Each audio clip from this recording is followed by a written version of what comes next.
Bismillahirrahmanirrahim. Assalamualaikum warahmatullahi wabarakatuh. Alhamdulillahilladzi arsala rasulahu bil huda wa dinil haq liyudhhirahu 'ala dini kulli wa kafa billahi syahida. Asyhadu an la ilaha illallah wahdahu la syarikalah wa asyhadu anna Muhammadan abduhu wa rasuluh alladzi la nabiyya ba'dah. Allahumma sholli ala sayyidina Muhammad wa ala alihi wa sahbihi wa man tabi'ahu ila yaumil qiyamah. Amma ba'du. Qala Allah ta'ala fil Qur'anil Karim, a'udzu billahi minasyaitonir rajim. Bismillahirrahmanirrahim. Walladzina idza fa'alu fahishatan aw dhalamu anfusahum dzakarullaha fastaghfiru lidzunubihim wa may yaghfirud dzunuba illallah walam yusirru ala ma fa'alu wa hum ya'lamun. Shadaqallahul adzim. Alhamdulillah, puji dan syukur kita panjatkan kehadirat Allah Subhanahu wa taala yang telah memberikan limpahan nikmat dan karunia-Nya kepada kita sehingga kita sampai saat ini masih bisa berkumpul di tempat ini melaksanakan salah satu kewajiban kita, melaksanakan sholat Isya berjamaah dan dilanjutkan dengan tarawih berjamaah. Salawat dan salam semoga selalu tercurah limpahkan kepada junjungan kita Habibana wa Nabiyana Nabi besar Muhammad sallallahu alaihi wasallam, para keluarganya, para sahabatnya, para tabi'in, atba'ut tabi'in sampai akhir zaman. Beliau Rasulullah sallallahu alaihi wasallam yang telah membawa kita dari alam kejahiliahan menuju alam yang terang benderang, menuju alam yang penuh keilmuan. Kenapa demikian? Karena waktu Rasulullah SAW diutus di Jazirah Arab, waktu itu orang Arab dikenal dengan umat jahiliyah.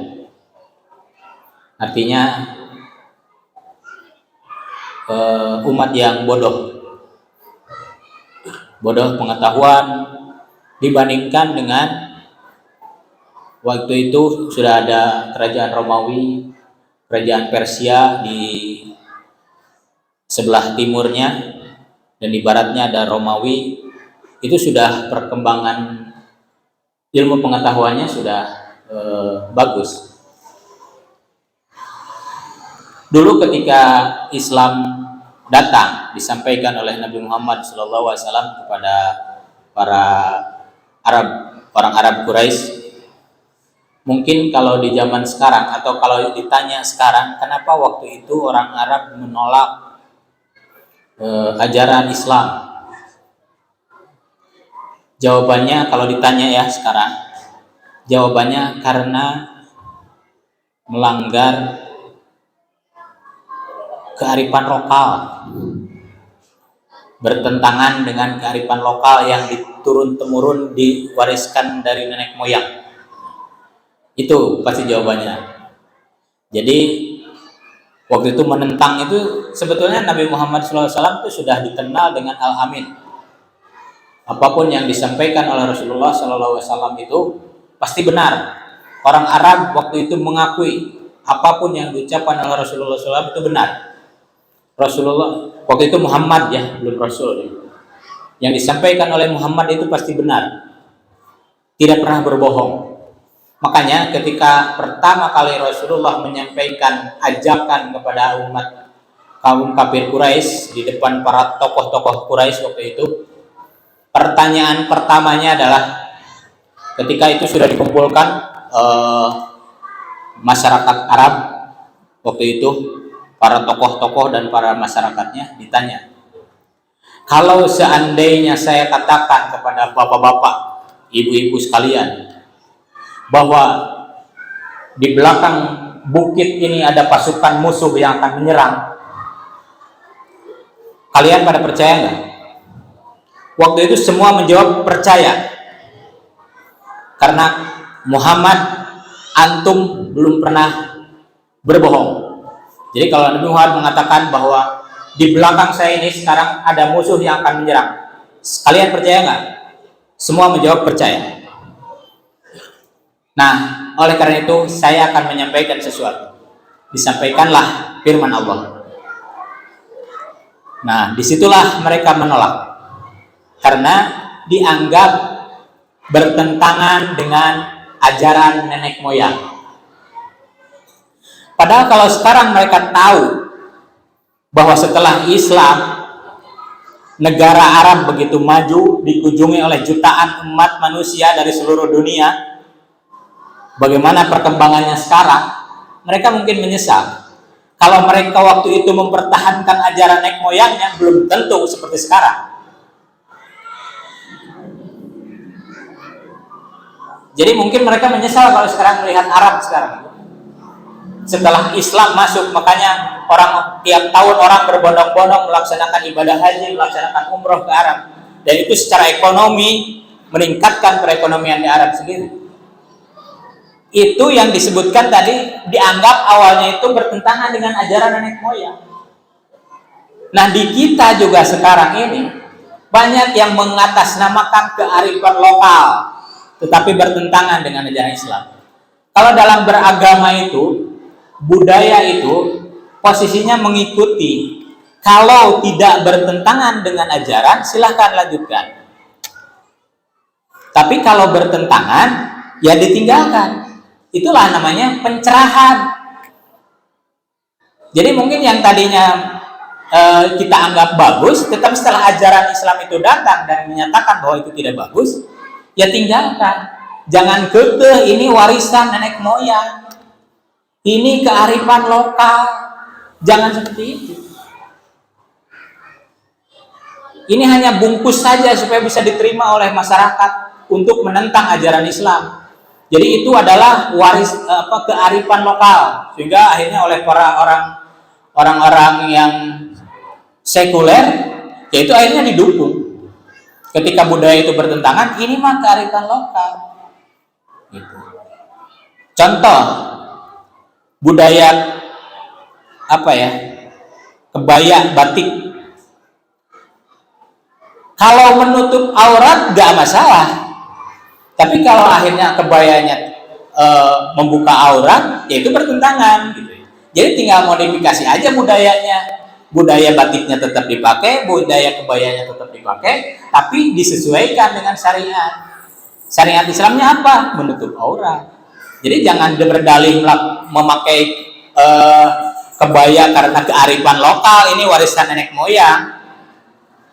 Yang belum tentu itu juga bisa menyelamatkan kita. Ya contohnya tadi ya, orang kafir Quraisy kekeh kan di awalnya bahwa waris ajaran nenek moyang itu yang benar. Tetapi ketika Islam masuk dan ajaran Islam yang dipakai di Arab Saudi, perkembangannya seperti ini. Apakah akan sama seperti itu jika mereka mempertahankan ajaran nenek moyang atau kearifan lokal? Seperti halnya kemarin kejadian di Mandalika, ada yang ditutupi dengan istilah kearifan lokal gitu. Padahal itu sesuatu yang secara syariat Islam tidak ada ajarannya seperti itu. Mungkin pada tahu ya, pawang hujan. Itu kearifan lokal yang menurut kita tidak bersandar dengan akidah, tidak sejalan dengan akidah kita. Itu mungkin gambaran kenapa Rasulullah dikatakan pembawa cahaya dari kegelapan kepada terang benderang. Ya seperti itu. Budaya-budaya yang tadinya budaya nenek moyang, budaya animisme, dinamisme dirubah dengan ajaran-ajaran Islam yang sangat rasional. Kalaupun yang dianggap tidak rasional, itu rasionya aja belum nyampe. Ketika ada yang mengatakan bahwa saum itu menyehatkan, ketika itu dianggap bertentangan dengan logika, saum bisa menyehatkan padahal membuat lapar orang yang harusnya masukkan nutrisi dan lain sebagainya tidak. Itu mungkin belum ilmunya belum nyampe, akalnya saja belum nyampe. Tapi ketika akalnya nyampe, semua yang dianjurkan oleh Islam itu adalah logis. Kalau tidak logis, akalnya harus dikoreksi. Bukan ajarannya yang dikoreksi, tapi akalnya yang harus dikoreksi. Mungkin belum sampai.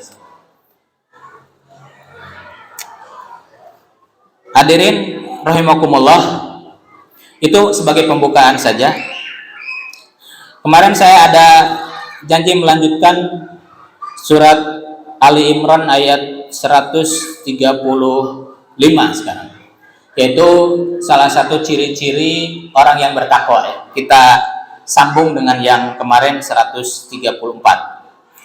Tadi dalam mukadimah saya sampaikan, a'udzubillahi minasyaitonirrajim, bismillahirrahmanirrahim, walladzina idza fa'alu fahishatan aw dzalamu anfusahum, yaitu orang yang bertakwa itu, yaitu orang-orang yang ketika idza fa'alu, ketika dia berbuat fahishatan, perbuatan keji, aw dzalamu anfusahum, atau mendolimi diri sendiri. Jadi dosa itu ada dua macam. Ada fahisyah, ada munkar, atau dalam bahasa di ayat ini adalah aw dzalamu anfusahum, mendolimi diri sendiri. Kalau dosa fahisyah itu dosa keji, yaitu dosa yang selain merugikan dirinya sendiri juga merugikan orang lain, merugikan orang banyak. Itu fahisyah. Kalau munkar itu dolamu anfusahum, mendolimi diri sendiri. Munkar atau inkar ya. Jadi ketika kita diperintah tidak dilaksanakan, itu mendolimi diri sendiri. Seperti kita tidak melaksanakan sholat, itu tidak merugikan orang lain. Bapak tidak sholat, orang lain nggak ada yang dirugikan kan? Itu disebutnya munkar atau dolamu anfusahum, mendolimi diri sendiri.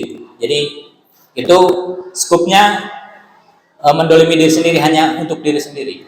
Tapi kalau fahisyah itu dosanya menyangkut orang lain. Jadi seperti dolim kepada orang lain, atau membuat mencuri. Mencuri kan merugikan orang lain.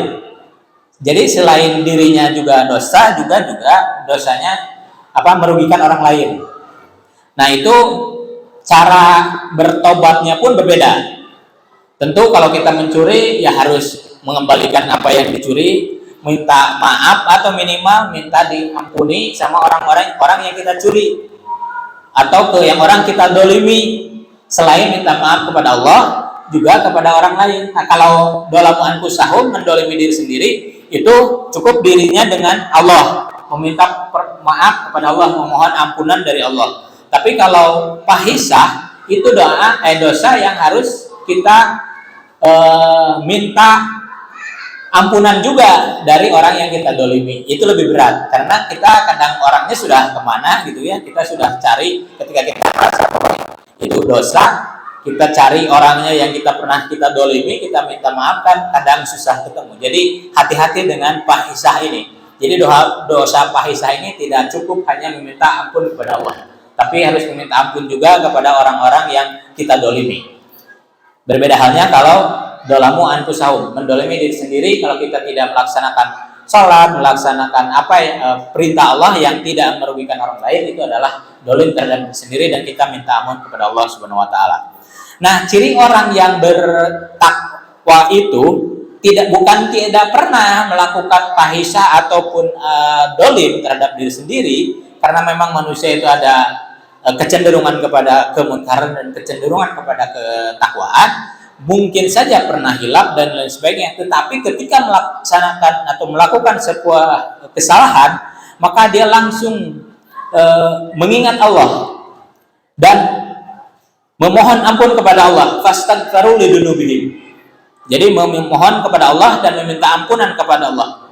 Allah di sini menyatakan wa may yaghfiru dzunuba illallah. Dan siapa lagi kalau bukan Allah yang mengampuni dosa-dosa kalian. Dengan catatan, walam yusiru ala ma fa'alu wa hum ya'lamun. Dan tidak meneruskan perbuatan dosa tersebut sedang mereka mengetahui. Jadi kalau taubat itu, orang takwa itu bukan taubat makan sambal cina gitu ya. Sudah tahu pedas, sakit perut, udah sembuh sakit perutnya, makan lagi, besoknya sakit perut lagi. Nah, bukan seperti itu. Istighfarnya orang yang bertakwa itu adalah tidak mengulangi atau tidak meneruskan kembali apa yang perbuatan tersebut yang menjadi dosa tersebut. Jadi itu salah satu ciri orang yang bertakwa. Jadi ketika melakukan kesalahan langsung minta maaf kepada Allah, minta beristighfar kepada Allah dan tidak mengulangi lagi perbuatan tersebut. Mungkin kita bisa introspeksi dari segi faktor itu saja tentang takwa, bagaimana tingkat ketakwaan kita. Mungkin untuk kultum kali ini dicukupkan sekian. Mudah-mudahan ada guna dan manfaatnya. Kita tutup aja dengan doa kifaratul majelis. Subhanakallahumma wa bihamdika asyhadu an la ilaha illa anta astaghfiruka wa atubu ilaik. Assalamualaikum warahmatullahi wabarakatuh.